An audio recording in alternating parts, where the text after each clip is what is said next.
जय हिंद साथियों।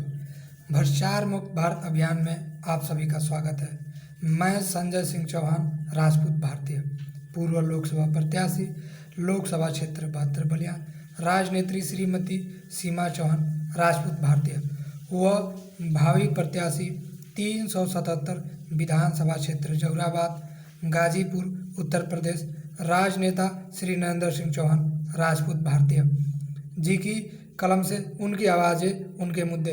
दोस्तों, आज हम बात करेंगे जौहराबाद विधानसभा के समीकरण के बारे में। जातिवाद समीकरण क्या है और कई ऐसे मुद्दे जैसे चुनाव जीतने में होने वाली परेशानियां या कैसे हम चुनाव को जीतते हैं, क्या क्या कैंपेन चलाते हैं, छुपा प्रचार किसको कहते हैं, शैडो कंपनी किसके कहते हैं, बूथ मैनेजमेंट क्या होता है, अन्य विभिन्न मुद्दों पर रैलियां कैसे करते हैं, विरोधियों को कैसे चुनते हैं, कैसे भ्रामक प्रचार करते हैं, आईटी सेल में कैसे प्रचारक बनाया जाता है, कैसे हम देखते हैं कि विरोधी को चुने और उसको हराएं, यानी लहर कैसे बनाते हैं। बहुत सारे मुद्दे हैं। तो मैं इस वीडियो में जो है कि राजनीति बातें तो सारी नहीं बता सकता, क्योंकि एक पॉलिटिकल लीडर की बात है। जैसे नरेंद्र जी अपने बारे में बताया तो पूरी जानकारी नहीं देते हैं। जितना जानता हूँ मैं बता रहा, और बहुत सारी चीज़ें जो है कि इस वीडियो में नहीं बता रहा। तो आइए जातिगत समीकरण का और चुनाव विधायक का जीतने के लिए या अन्य ऐसे भी चुनाव जीतने के लिए क्या क्या समीकरण एक आवश्यक होता है, जो लोग मोटा मोटा व्यू देखते हैं या अमन पार्टियां टिकट देने में इन चीज़ों का उपयोग करती हैं। तो इस क्षेत्र में लगभग किस समुदाय के वोट समुदाय को अगर टिकट मिलेगा तो चुनाव जीतने की लगभग 100% संभावना रहती है। आइए शुरू करते हैं भ्रष्टाचार मुक्त भारत अभियान के तहत। जय हिंद साथियों, इस विधानसभा में हम बात करें तो पहले नंबर पर राजभर समाज है, जो ओबीसी में आता है। दूसरे नंबर पर पिछले चुनाव की अपेक्षा पूर्वांचल में इस विधानसभा से चौहान समाज आता है, जो ये भी ओबीसी में आता है। हालांकि कुछ इसमें जनरल में भी है, लेकिन ओबीसी में आता है। और इसी की समकक्ष या 2-4 हज़ार के वोटों से कम बेसी, या कहीं कहीं 2,000, कभी कभी समीकरण कम बेसी हो जाता है वोटर के हिसाब से, क्योंकि हर साल हमने सर्वे कराया है। जो कैंपेन करने वाले होते हैं या जो चुनाव को हायर करते हैं, पैसे दे करके आदमी कराता है, तो इन आंकड़ों के हिसाब से मैं बता रहा। तो इस बार तीसरे नंबर पर आता है हरिजन समुदाय, जो मायावती समुदाय से संबंध रखता है, और लगभग इसी के आसपास आता है यादव समाज।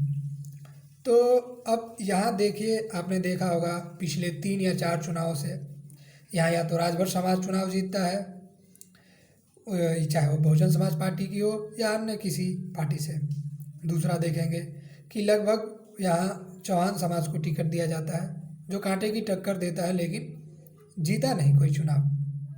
कारण है इसके, आइए हम विस्तार से बात करेंगे। और विस्तार की जगह यूँ कहे कि संक्षिप्त ही बात करेंगे, क्योंकि वीडियो ज़्यादा लंबी हो जाएगी, इसलिए मैं संक्षिप्त ही रख रहा। माफ़ी चाहूँगा, विस्तार की बात बोल दिया। मित्रों, यहाँ किसी भी पार्टी से अगर चौहान समाज को टिकट मिलता है तो मैं दावा नहीं अपितु विश्वास के साथ ग्रांटेड लिखित लेता हूँ, 2022 वाला चुनाव वह जीत जाएगा, चाहे कोई भी हो। कोई भी चौहान समाज का बेटा हो, वो जीतने की ताकत रखता है। लेकिन इन दोनों में सबसे ज़्यादा ताकत रखता है नरेंद्र जी रखते हैं, सीमा जी रखते हैं। ये दोनों ही नेताओं का कारण था कि जब इन्होंने सीमा जी पिछले 19 में जब लोकसभा का चुनाव लड़ी थी, तो उन दिनों मैं भी घर पर ही था उनके सहयोग में। हालांकि मैं गवर्नमेंट एम्प्लॉय हूँ, माफ़ी चाहूँगा, मैं अपनी बातें यहाँ शेयर नहीं करना चाहता था, लेकिन फिर भी बता दिया।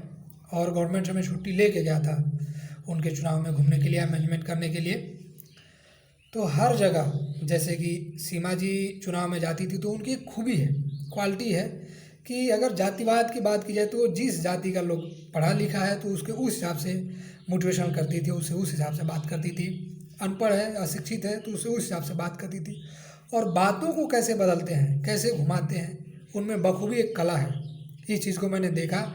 जो चीज़ें मैं लोगों को बताने या बोलना चाह रहा था, मेरे से पहले ही वो बोल देती थी, चाहे पुरुष हो या महिला वर्ग हो। और यही चीज़ लगभग नरेंद्र जी में देखा। हालांकि नरेंद्र जी में थोड़ी बहुत त्रुटियां हैं, लेकिन सीमा जी में ये त्रुटियां बिल्कुल ही नहीं थी। एक परिपक्व नेता की तरह दिखती थी। हाँ, इतना ही है कि अन्य अच्छे परिवार के न होने के कारण, मतलब बाहुबली या पूंजीपत परिवार के न होने के कारण शायद वो चुनाव हार गई। तो अब मैं बात कर रहा था समीकरणों पर, जातिगत समीकरण पर। तो सीमा जी ने क्या किया था कि जहुराबाद विधानसभा क्षेत्र में नरेंद्र जी को बखूबी, जैसे लोग सरपंची का चुनाव लड़ते हैं ना, एक एक घर में जाते हैं, एक एक रिश्तेदार के पास जाते हैं, वैसे ही लोकसभा के चुनाव में इन्होंने विधानसभा 377 और फेफना वाला, दो ही विधानसभाओं में इन्होंने बहुत बारीकी से घूमा था, एकदम बारीकी से, फेस टू फेस घर में एक एक वोटर कौन सी किस जाति का है। हाँ, थोड़ी बहुत इन्होंने कहा नहीं गया था कि राजपूत समाज के हैं, और थोड़ा बहुत दो चार ऐसे गांव थे जो यादव समाज के हैं, बस बाकी सब जगह नहीं, हर जगह गई थी और हर जगह गए थे ये लोग। तो इन्होंने देखा पाया कि समाज में बहुत सारे नेता आते हैं जाते हैं, वादे करते हैं चले जाते हैं, लेकिन बीच में चुनाव हारने के बाद आते नहीं हैं, या चुनाव जीतने के बाद भी वो आते नहीं है, केवल रोड से आते ही चले जाते हैं। हालांकि सीमा जी आज भी यूँ कहे कि इनसे ज़्यादा नरेंद्र जी चुनाव हारने के बाद भी आज भी जनता के बीच आती जाती हैं, मिलती है, बातें करती हैं उनके सुख दुख में। हाँ, अब सोशल मीडिया, फेसबुक पर या न्यूज़पेपरों में अपना ऐड वगैरह नहीं देते हैं, दिखावा नहीं करते हैं, क्योंकि ये इनका कहना है कि हम दिखावा में भी विश्वास नहीं रखते, हम कामों में विश्वास रखते हैं। हम लोगों के बीच आते जाते हैं, चाहे हमको जाने पहचान नहीं जाने, हमारा काम है या नरेंद्र जी का काम है कि उनकी देख रेख करना, उनके सुख दुखों की आवाज़ को उठाना, सरकार तक ले जाना। इसलिए बहुत सारी इनकी बातें मैं इस वीडियो में छोड़ रहा, नहीं बता रहा। और यहाँ जब इन्होंने पूरे विधानसभा को, इन दो विधानसभाओं में खास तौर से इन्होंने ध्यान दिया था कि 22 वाला जब चुनाव होगा तो शायद किसी अच्छे दल से ये टिकट की मांग करें और चुनाव जीत कर दिखाएं, क्योंकि आपने देखा होगा इन दोनों विधानसभाओं में लगभग चौहान समाज को टिकट कोई पार्टियां देती नहीं, और देती भी तो वो कांटे की टक्कर दे के जाता है, क्योंकि इसका वोट भी है।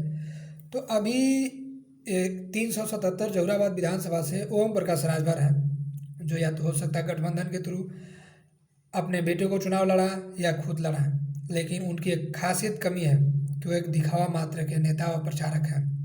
आप कहेंगे कि मैं तो झूठ बोला, राजनीति हूँ, नहीं।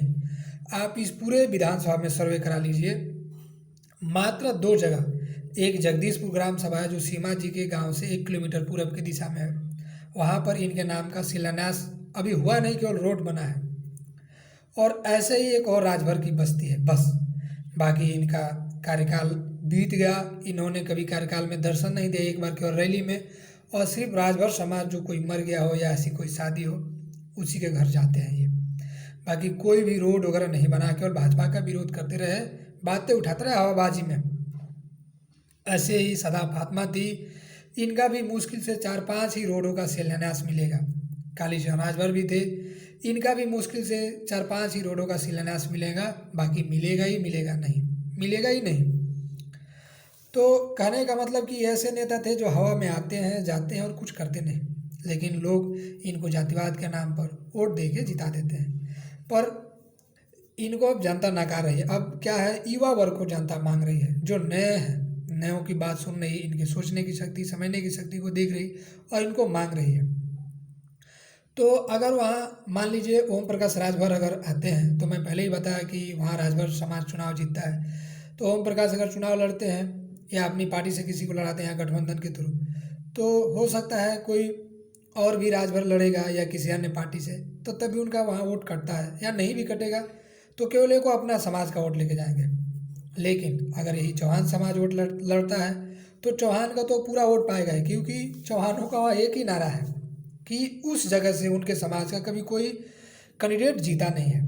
इसका कारण है कि जब समाजवादी पार्टी से वो चुनाव जीतने वाले थे तो उन्होंने किसी और को टिकट दे दिया था। जब कालीचरण वहाँ विधायक बने, उसके बाद सदा फातिमा बनी, इसके बाद जब चुनाव समाजवादी पार्टी हार रही थी तो महेंद्र चौहान को टिकट दे दिया गया था, उनको जूता मारा था। तो समाज इस वजह से समाजवादी पार्टी से भड़कता है और समाजवादी पार्टी को वोट नहीं देता है।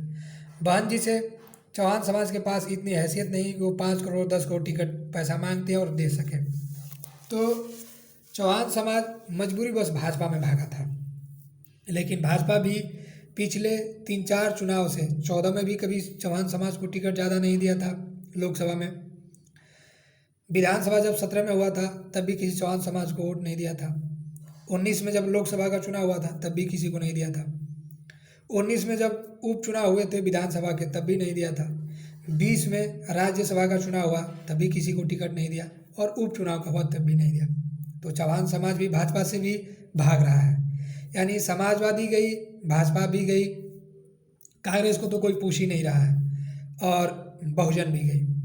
अब यहाँ मैं संभवतः कहूँगा कि एक नई पार्टी जो है कि आम आदमी पार्टी दिल्ली से चलकर पूर्वांचल में कोशिश कर रही है। अगर समाजवादी पार्टियों को, माफ़ी चाहूँगा, अगर आम आदमी पार्टी को चाहिए कि यहाँ से जीत हासिल करे इस सीट पर, तो किसी भी चौहान के बेटे को टिकट देगी तो 100% मेरा विश्वास है कि वह सीट उसकी झोली में जाने की गारंटी है। क्यों?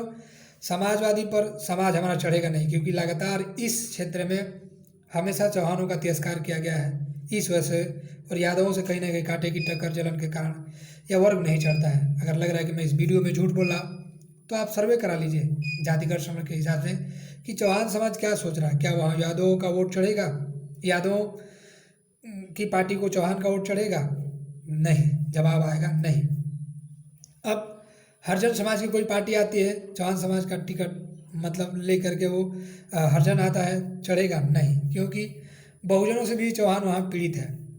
अब आप कहेंगे कि बीच चौहान समाज किससे आएगा? भाजपा तो उसको टिकट दे ही नहीं। तो चौहान समाज सिर्फ अगर कोई पार्टी है या ओम प्रकाश राजभर गठबंधन के थ्रू वहाँ अगर टिकट देते हैं, अगर उनको चाहिए कि विधानसभा की वो सीट जीते, तो अगर वो चौहान के बेटे को लड़ाते हैं तब तो ये जीतेंगे। या आम आदमी पार्टी अगर चौहान के किसी भी बेटे को टिकट देती है तब तो ये दोनों ही पार्टियां जीत जाएंगी। अन्यथा अगर ये दोनों ही पार्टी वाले गठबंधन नहीं 50 महागठबंधन बना ले, किसी थर्ड पार्टी को टिकट देते हैं तो नहीं जीतेंगे। देखी जाएगी, राजनीति है, बहुत सारी बातें हैं जो मैं जानबूझ करके नहीं बता रहा इस वीडियो में। अब मैं बात करूँ कि मैं ऐसा क्यों बोल रहा, क्योंकि देखिए जब सर्वे होता है तो एक तो वोटों का समीकरण होता है। ओम प्रकाश जी ने कोई काम नहीं किया, जनता में आक्रोश है। भाजपा कहीं ना कहीं कई समाजों को वोट नहीं दी, इसलिए टिकट नहीं दी, इसलिए जनता में आक्रोश है। बहन जी हमेशा ही स्वर्ण की बात करती हैं, जो कि पैसा लेकर के, इसलिए जो है कि आक्रोश है। और यह बहुलक वोट है, इसमें ओबीसी का, यह क्षेत्र बहुलक है ओबीसी का। यादव अगर आम आदमी पार्टी से आता है या जय सुलदेव पार्टी से आता है या समाजवादी पार्टी से आता है तो वो जीतेगा नहीं, क्योंकि सिर्फ उसको यादव ही वोट देंगे, अन्य समाज देगा नहीं, क्योंकि यादव से समाज, अन्य समाज नफरत कर रहा है। सवर्ण समाज से भी अन्य समाज नफरत कर रहा है। तो अगर किसी पार्टियों को टिकट देना है तो मैं कहूँगा कि वो सिर्फ चौहान समाज के बेटे को दो। ऐसा नहीं कि मैं चौहान जाति का हूँ इसलिए बोल रहा, नहीं नहीं नहीं, ये आपका भ्रम है। आप सर्वे करा लीजिए, आपके कार्यकर्ता होंगे, आपके ग्रामीण से जुड़े कार्यकर्ता होंगे, शहर से होंगे, क्षेत्रीय से होंगे, ब्लॉक स्तर के होंगे, ग्राम स्तर में होंगे, क्षेत्र स्तर में होंगे, पंचायत, जितने भी उनसे सर्वे करा लीजिए। नहीं लगता है तो जो पार्टियां चुनाव के लिए सर्वे करती हैं, जो पैसे लेती हैं 20 लाख, 15 लाख, 50 लाख, 60 लाख, उनसे सर्वे करा लीजिए। आपको वहाँ पता लग जाएगा कि मैं सही कर रहा है या गलत कर रहा है। किसी भी पार्टी, आप देखिए समाजवादी पार्टी हमेशा चौहानों को टिकट देती थी, लेकिन जब जीतने की बारी आती है किसी और को देती है, इसलिए वो चुनाव हार जाती है। भाजपा का भी यही हाल था, चौहान समाज को टिकट नहीं दी लेकिन किसी और को खेमे में दे दी थी और भाजपा कभी नहीं जीती, वहाँ से हार गई। बहुजन का यही हुआ। अब बहुजन ने पहले टिकट दी तो थी कालीचरण राजभर को 2 बार, लेकिन उसके बाद नहीं दी, अब वो हार गए। भाई अब हारेंगे ही, क्योंकि लोग जान चुके हैं। तो वहाँ बहुत सारी जातियों में मैं सबसे ज़्यादा समाज में पकड़ कहूँगा, जनता का झुकाव कहूँगा, या लोगों में एक नारा है कि भाई हर समाज के लोग इन क्षेत्रों में विधायक या सांसद चुन के बनने जा रहे हैं, लेकिन एक चौहान समाज का बेटा होना चाहिए। चौहानों की पकड़ ओबीसी में खरवार के पास है, तेली के पास है, या अन्य जो भी जाते हैं SC ST की, उनमें है। थोड़ा बहुत हरिजन समाज में कम है और यादव समाज में थोड़ी बहुत चौहान समाज की कम पकड़ है।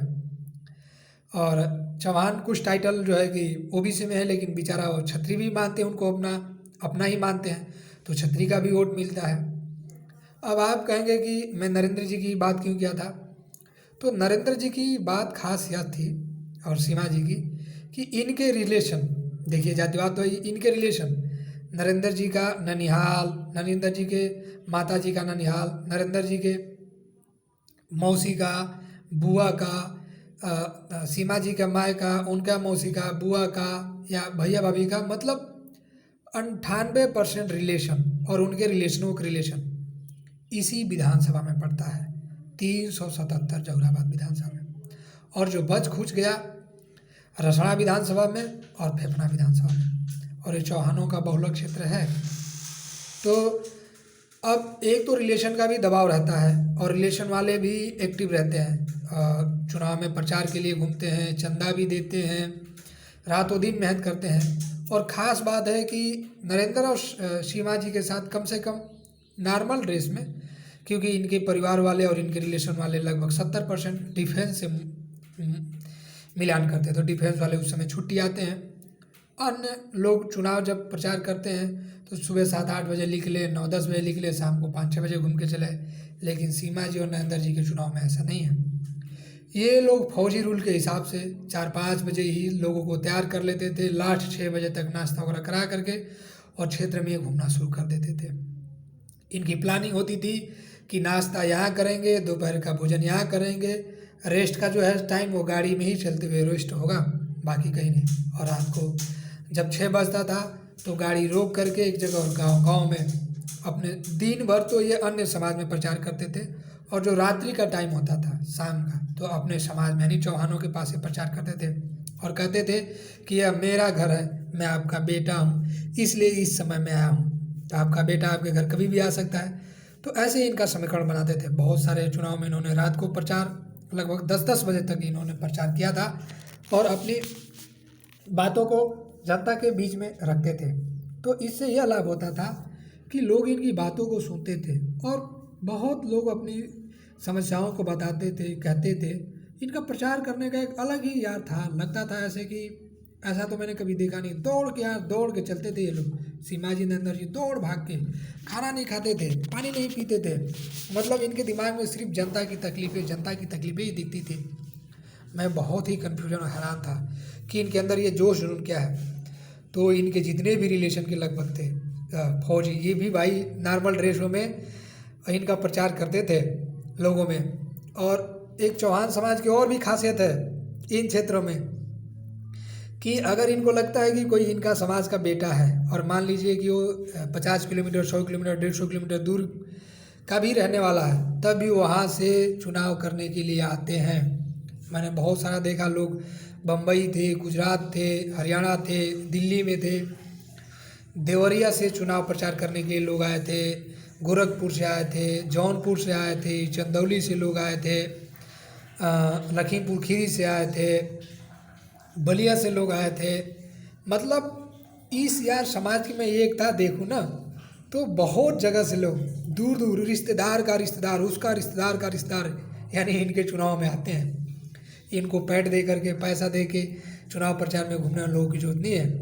और इनको पैसा जो चंदा होता है दिन का, जितने ये क्या बोलते हैं, जो इनका कार्यालय होता है 5 विधानसभा या 1 विधानसभा में, चाहे जितने कार्यालय खोलने हो यार, इसके समाज के लोग तो फ्री का ही रूम देते हैं।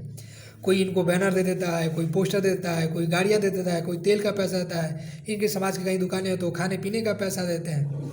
मतलब पैसे की भी कमी नहीं है। अगर इनके समाज का एक नॉर्मल गरीब का भी बेटा चुनाव लड़ेगा ना तो इनका समाज पैसा भी देता है। हर नौकरी वाला, प्राइवेट काम करने वाला, मतलब मुझे ये चीज़ बहुत अच्छी लगी। ये कहूँगा कि एक नॉर्मल इन्होंने एक सिपाही, इनका भाई रिलेशन था, जैसे कि मैं हूँ, मैंने एक चुनाव में खड़ा किया था इनको लड़ने के लिए। 24 लाख रुपए चंदा में मिले थे। कभी सोचा नहीं होगा कि इतना बड़ी रकम चुनाव में मिल जाएगी, लेकिन हैरान था मैं भी लोगों की बातों को देख करके कि लोग इतने पैसे ला करके दे रहे हैं चुनाव लड़ने के लिए, और दूर दूर से लोग आ रहे हैं, खा रहे हैं, पी रहे हैं, ज़मीन पर सो रहे हैं, फिर भी कह रहे हैं कि नहीं आप चलिए, हम आपके साथ हैं। कोई बैनर दे रहा है, कोई गाड़ी दे रहा है, कोई पैसा दे रहा है, जिसकी दुकान है वो खिला रहा है, रातों रातों को चल रहा है। इनके कई समाज के तो जो प्रेस वाले हैं, प्रिंटिंग प्रेस वाले, फ्री में यार बैनर पोस्टर इनके छापे थे। वकील थे जो इनके फार्म वगैरह भरे थे, जो नामांकन होता है फ्री का कराया था। गवाह जो इनके नामांकन के लिए होते हैं या जो भी नामांकन की प्रक्रिया होती है फ्री के, मतलब आप सोचेंगे नहीं इतना इनको मिला था। बातें बहुत हैं इस चुनाव में, इस क्षेत्र में। आज के लिए इतना ही। जय हिंद, जय भारत।